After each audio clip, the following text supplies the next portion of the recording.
कञ्चुकाभिरामं श्रीखण्ड प्रवरतमालपद्ममीशं धर्माङ्ग प्रभवमहं हरिं प्रपद्ये दिव्योदन् मणिमय हेमकुण्डलश्री कर्णाग्रो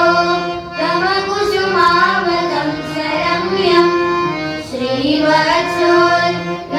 श्रीवत्सोल्लसितभुजान्तरं सदीशं कर्णाङ्ग